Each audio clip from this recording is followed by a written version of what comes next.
Well, a win is a win.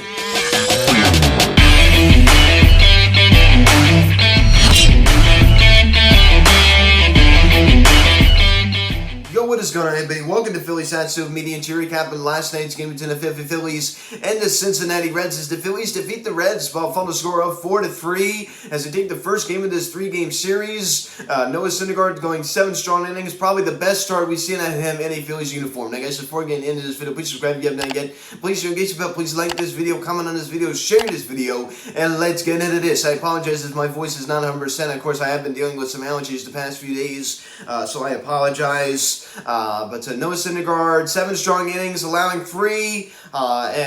Fortunately, last night he did kind of struggle at the early part of the ball game. We've seen in his first 3 starts as a Phil, and then he settled in. By far the best start he's had in the Phillies uniform thus far. But despite the win last night, this Phillies team continues to struggle hitting with runners in scoring position. We're not doing a very good job with that. I'm tired of seeing Nick Castellanos chase sliders on the outside part of the plate, and guess what? They're just going to keep throwing that pitch until he can learn how to hit it, right? I mean, he just keeps trying to pull the ball. Instead of just taking it out the right field, you can see he's like spinning out, which means he's trying to pull the ball to left field.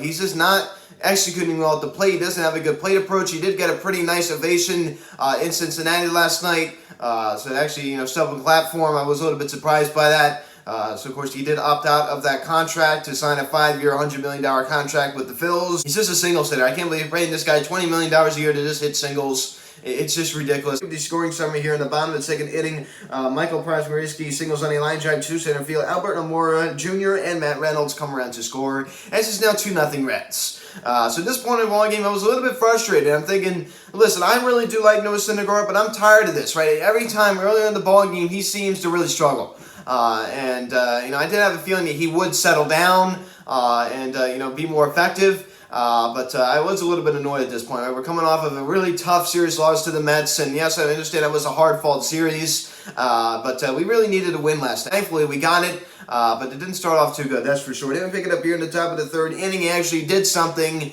don't really see it too often. Nick Castellanos singles on a sharp ground ball to left field that sneaks in. Al Bohm comes around to score. As the Phillies come to the board now, 2-1 ball game. Welcome back to Cincinnati. Nick Castellanos batting against his former squad. As I said, he did get a pretty nice ovation at Great American Ballpark. Going into last night's game, he had homered at Great American Ballpark 4 consecutive games. He definitely, rakes at that ballpark. Then we pick it up here in the top of the third inning. Emilio Sosa had a great night last night, certainly really contributing to this win. The C singles on a line drive to left field. JT Mucho and Nick Castellanos come around to score as the Phillies now take the lead, now a 3-2 ball game.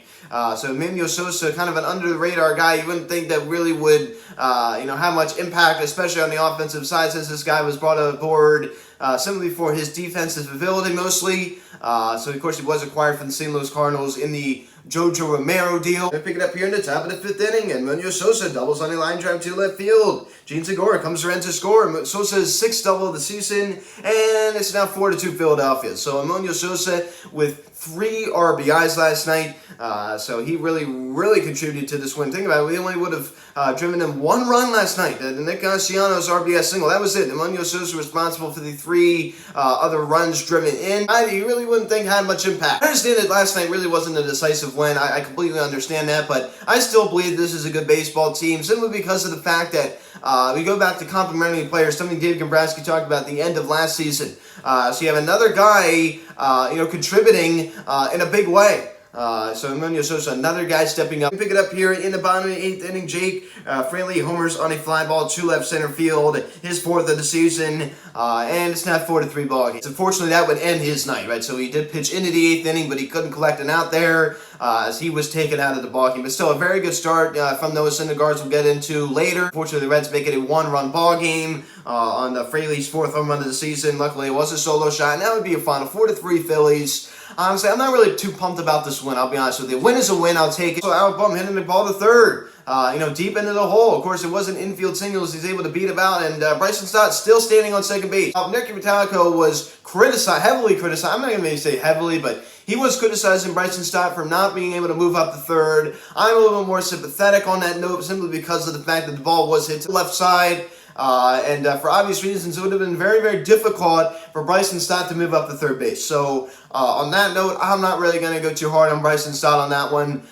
So, of course, he was still standing on second base. And, of course, the Phillies did nothing after that. Into flying out to right field, a lazy fly ball, not being able to get the job done. Then you got Nick Castellanos doing his usual self with swinging at a pitch on the low outside part of the plate, and he's like lunging out and trying to pull it instead of just taking it out to right field, which is what a professional baseball player should learn how to do. At least you think. A guy that's getting paid $20 million a year would learn how to do. So, I hate to sound negative during a win, but there were a lot of negatives last night in this win, I'll be honest with you. Bryson Stott, leadoff spot, 3-hit nights. So how about Bryson Stott? 225 average now, a 628 OPS. He's really been able to, fill that void, somewhat in that leadoff spot, right, with Kyle Schwarber not being there. So the last 7 games, Bryson Stott hitting .448 with a .484 OBP and a .517 slugging. So an OPS well above the 1,000 mark over the last 15, a .345 average, a .367 OBP, and a .414 slugging. And over the last 30 games, a .297 average and a .339 OBP.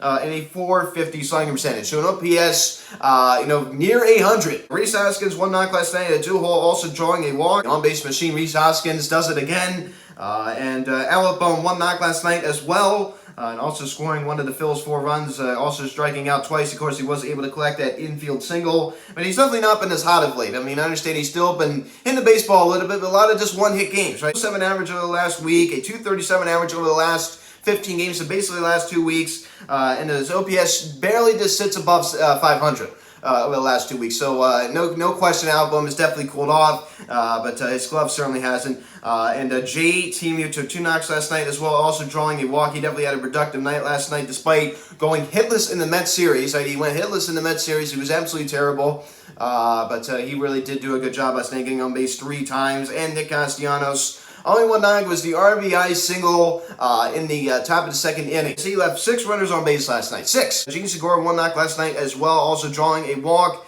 And Emmanuel Sosa, your Phillies has to immediate player of the game. 2 knocks last night, the single and RBI double, and 3 RBIs last night. So he certainly stepped up and did his job very, very well. Got to start at third as Alec Bohm DH last night.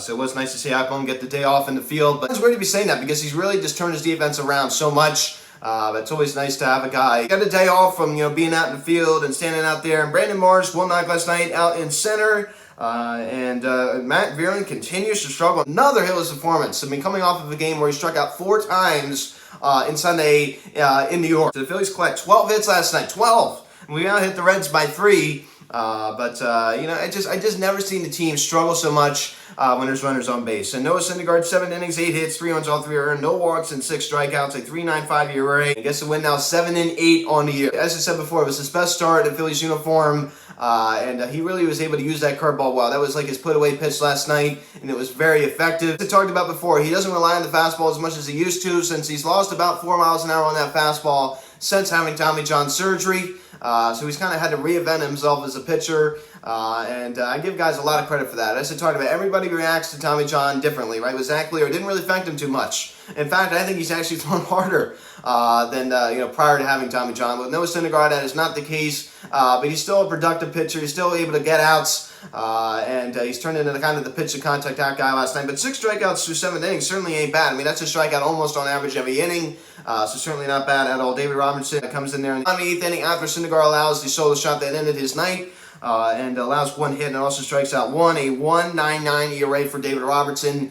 This man has just been amazing since coming over to the Phils. Seems like the luck has kind of changed. It seems like any reliever the Phillies acquired was just terrible once arriving. You go take a look at Ian Kennedy last year. You go take a look at 2020 with David Phelps, Heath Hembree, and Brandon Workman. I mean, guys who just were absolute train wrecks, but so far so good with David Robertson, and he was just amazing for the Cubs, and so far the same success has flowed over to his time with the Phils, and Sandy Dominguez comes in and gets the save, his 9th of the season, a 1-2-3, bottom 9th inning, striking out 1, so a 1.45 ERA for Dominguez. So this bullpen was great in the Mets series, it was good last night. So this bullpen continues to be reliable, and it's really helping us win games. You're not really hearing too much about this bullpen, and granted, I understand I have a tendency to be negative, and I completely get that. But one thing you're not really hearing too much from the Phillies media and from the fans is how good this bullpen has been. It has truly been incredible. It has truly been incredible. It's been so reliable. It's just been so good. I understand that we did get a little bit of some bad news, right, with Corey Knebel going on the 15-day IL with a lat strain. So that is very unfortunate. So the Phillies will now be without Corey Knebel. So that's very unfortunate. So a little injury update as well. Bryce Harper took batting practice yesterday at Citizens Bank Park. You saw the Instagram story. And the hope is he could go on a rehab assignment beginning next week in Lehigh Valley. So let's go, ladies and gentlemen. We were not far off from seeing Bryce Harper back in this lineup. It's very exciting. I miss this guy so much. Despite this team, playing such good baseball since he's been out, it's still just not been the same. It's still not been the same, I'll be honest. And Kyle Schwarber still out of the lineup again last night as he's still battling the mild right calf strain. And he lives about 35 to 40 minutes away from Cincinnati. He's staying in his offseason home during the series, so he's just driving from that home to Great American Ballpark, so he's not staying in the team hotel, so he gets to sleep in his own bed, which I guess is pretty nice. So I'm sure it feels pretty good for him being home. So hopefully we could see him back in the lineup tonight. I mean, I'm not really going to get my hopes up. I mean, they're not rushing him back. I completely understand it, and I agree with that decision. Especially going against his Reds team. But honestly, last night wasn't the most exciting one in the world, I'll be honest with you. But you know what? A win is a win. I'm not going to complain. The Mets get blown out by the Atlanta Braves 13-1. That was just insane. So I'm not even thinking about the division right now. I mean, I don't really care too much about that. I'm worried about us. I'm worried about what we're trying to do. And the Braves are ahead of us in the wild card. The Nationals defeat the Cubs 5-4. The Yankees lose 4-0 to the Rays. This Yankees team has just looked horrible.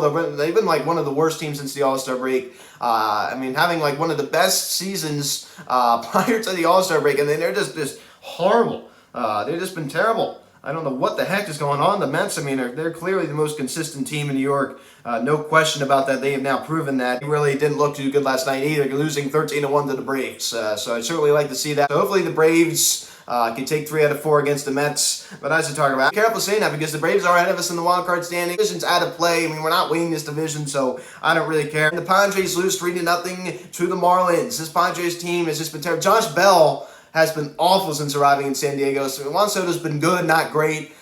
He's only hit 1 home run since arriving there. And, of course, they were going to be without Tatis for the remainder of the season. Manny Machado's been on fire. I'm a big Manny Machado fan. He's been tearing it up. And I really do like Juan Soto. But this Padres team is not – it just doesn't excite me.